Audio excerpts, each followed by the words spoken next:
Assalamualaikum warahmatullahi wabarakatuh. Nama saya Ebi Martin. Di sini saya akan presentasikan yaitu UAS dari mata kuliah Analisis Laporan Keuangan. Di sini saya akan menjelaskan tentang efek derivatif di Bursa Efek Indonesia. Dan ini disusun oleh saya sendiri dengan nomor NIM 2892270012. Dan jurusan saya adalah jurusan manajemen. Pengertian derivatif. Derivatif adalah kontrak perjanjian yang dilakukan oleh dua pihak atau lebih dengan tujuan untuk menjual atau membeli aset maupun komoditas. Nanti ini harus disetujui oleh kedua pihak. Hal itu juga mempengaruhi harga nilai aset atau komoditas induk. Derivatif adalah instrumen investasi yang terdiri atas beberapa produk dan telah diawasi oleh BEI. Berbagai produk keuangan tersebut seperti saham, mata uang, obligasi, tingkat bunga, indeks saham, indeks obligasi, dan lain sebagainya. Dasar hukum transaksi derivatif. Transaksi atau perjanjian derivatif adalah kegiatan investasi yang telah dilandasi dasar hukum sehingga keamanannya terjamin. Berikut beberapa dasar hukum yang terkait pelaksanaan derivatif adalah: yang pertama, Peraturan Pemerintah Nomor 45 Tahun 1995 tentang penyelenggaraan kegiatan dan di bidang pasar modal. Nomor 2, Undang-Undang Nomor 8 Tahun 1995 tentang pasar modal. Nomor 3, Ketua Bapepam tanggal 25 Februari tahun 2022 nomor SE 01 PM 2022 tentang kontrak berjangka indeks efek dalam pelaporan MKBD perusahaan efek. Nomor 4, SK Bapepam tanggal 20 Februari 2003 nomor Kep 07 PM 2003 tentang penetapan kontrak berjangka atas indeks efek sebagai efek. Peraturan Bapepam tanggal 31 Oktober 2003 nomor 3 E1 tentang kontrak berjangka dan opsi atas efek atau indeks efek. Persetujuan tertulis Bapepam tanggal 18 Februari 2004 nomor S356 PM 2004 tentang persetujuan KBIE LN DJIA dan DJ Jepang Titan 100. Implementasi pajak instrumen derivatif. Ada juga perlu mengetahui implementasi pada pajak instrumen derivatif. Mengacu pada dasar hukum derivatif adalah Peraturan Pemerintah Republik Indonesia Nomor 17 Tahun 2009 tentang pajak penghasilan atau penghasilan dari transaksi derivatif berupa kontrak berjangka yang diperdagangkan di bursa. Dalam PP tersebut dijelaskan bahwa yang dikenakan pajak yang dikenakan pada transaksi derivatif adalah tergolong PPh final. Tarif dari PPh final adalah sebesar 2,5% berdasarkan margin awal.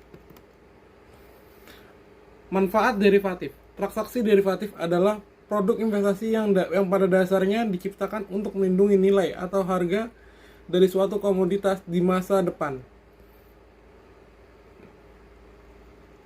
Menilik kembali pada sejarah dan awal mulanya, yaitu munculnya derivatif adalah guna melindungi harga gandum di Chicago saat ini.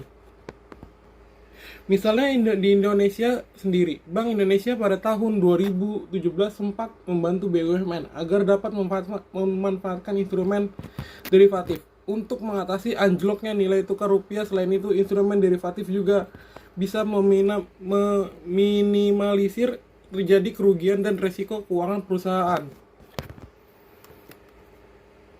Resiko dari derivatif. Seperti yang Anda ketahui bahwa derivatif adalah produk investasi berbentuk kontrak perdagangan. Artinya resiko dari instrumen investasi ini pun tinggi meskipun keuntungannya besar. Pada kenyataannya, proses pelaksanaan instrumen derivatif sangat kompleks dan rinci. Walaupun bertujuan melindungi nilai tukar rupiah, perusahaan yang menggunakan produk derivatif bukan berarti bisa terbebas dari resiko yang ada. Seperti yang telah dijelaskan di atas tadi, derivatif akan lebih condong menggunakan perkiraan harga yang ada di masa depan. Oleh karena itu, wajar jika instrumen investasi ini memiliki resiko tinggi, bahkan dapat dibilang melebihi resiko saham. Jenis-jenis derivatif. Jenis-jenis instrumen derivatif dapat dibedakan menjadi beberapa bentuk secara umum. Instrumen derivatif dibagi menjadi dua bagian, yaitu derivatif yang dijual di pasar sekunder dan derivatif di luar bursa. Berikut ini beberapa jenis contoh derivatif yang akan saya bagi menjadi 3. Yang pertama ada kontrak serah. Kontrak serah adalah perjanjian antara dua pihak atau lebih untuk menyerahkan atau membeli aset maupun komoditas dengan harga, jumlah, dan tanggal yang penyerahan yang sudah disetujui. Kontrak serah bisa dikatakan selesai apabila komoditas atau valuta asing yang diserahkan secara fisik atau penyerahan secara neto. Kontrak berjangka. Kontrak berjangka dalam derivatif adalah perjanjian antara dua pihak atau lebih untuk menyerahkan atau membeli aset maupun komoditas dengan harga, jumlah, dan tanggal penyerahan yang sudah disetujui. Perbedaannya dengan kontrak serah adalah kontrak yang berjangka diperdagangkan secara teratur di bursa berjangka, yaitu tempat dilakukan transaksi kontrak berjangka. Nomor 3, kontrak opsi. Kontrak opsi adalah salah satu instrumen derivatif yang banyak digunakan untuk berlindung dari resiko atau nilai hedging.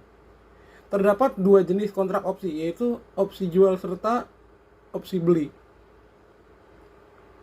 Opsi jual ataupun put option adalah memberikan hak kontrak pada pemiliknya untuk menjual suatu aset tertentu. Sedangkan opsi beli atau call option adalah memberikan hak kontrak kepada pemiliknya untuk membeli suatu aset tertentu. Pemilik opsi memiliki hak, namun mereka tidak berkewajiban melakukan transaksi dengan harga yang ditentukan.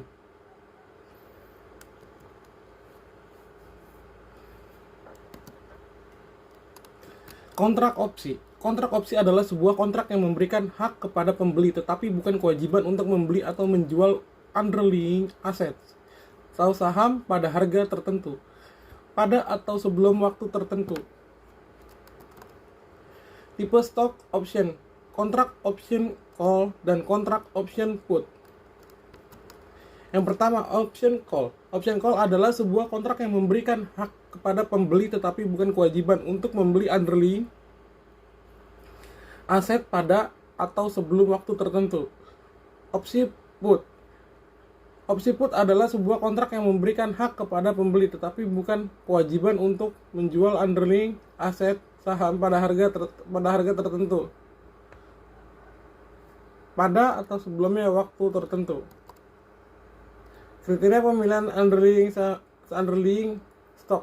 1. Masuk dalam daftar 60 saham yang memiliki aktivitas transaksi tertinggi meliputi frekuensi, nilai transaksi hari, dan kapasitas transaksi. Nomor 2. Memiliki kepemilikan saham publik dengan kriteria A. Share float paling sedikit 1 M lembar saham. B. Free float paling sedikit 15%. C. Paling sedikit dimiliki oleh 1000 pemegang saham publik. Nomor 3. Tercatat di bursa paling sedikit selama 36 tahun. Yang nomor 4. Memiliki paling sedikit rata-rata selama 3 bulan terakhir.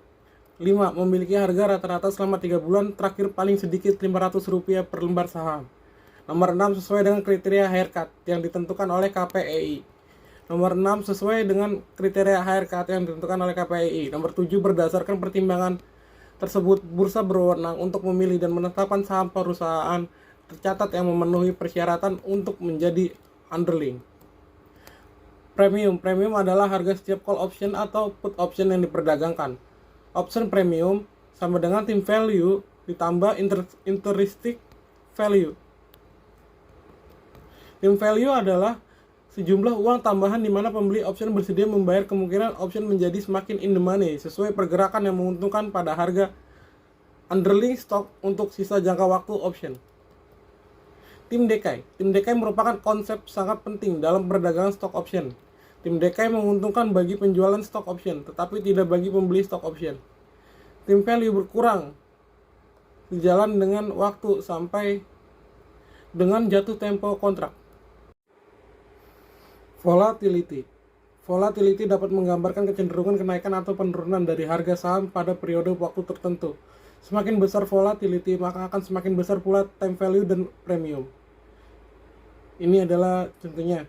Time value sama dengan option premium dikurangin intrinsic value. Kalau intrinsic value sendiri sama dengan strike price dikurangi stock price. Dan di sini ada grafik dari contoh volatility.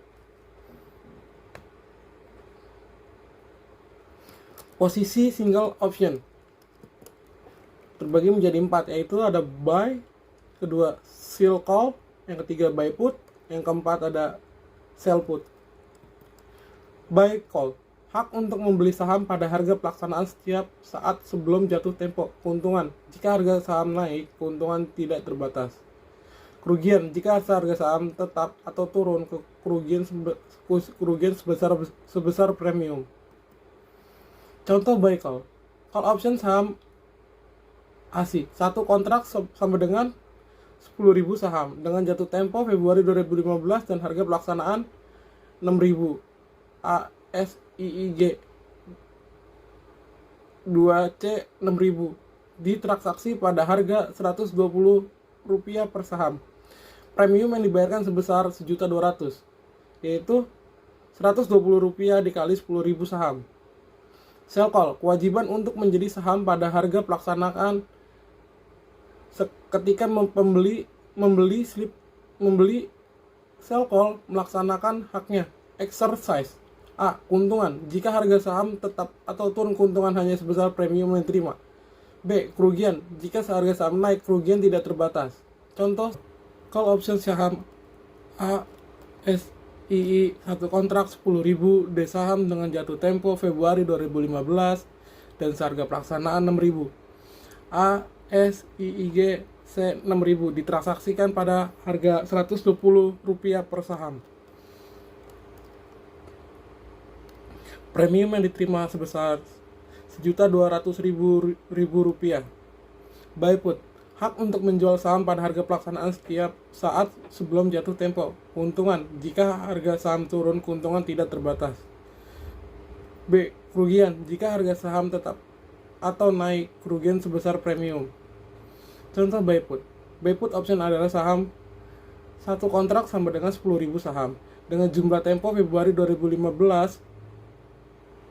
dan harga pelaksanaan 6.000 ditransaksikan pada harga Rp120 per saham.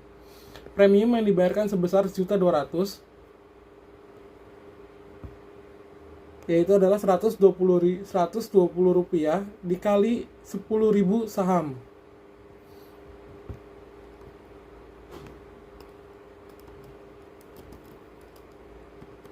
Sekian, terima kasih. Inilah presentasi saya di mata kuliah analisis keuangan tentang efek derivatif. Kurang lebihnya mohon maaf. Wassalamualaikum warahmatullahi wabarakatuh.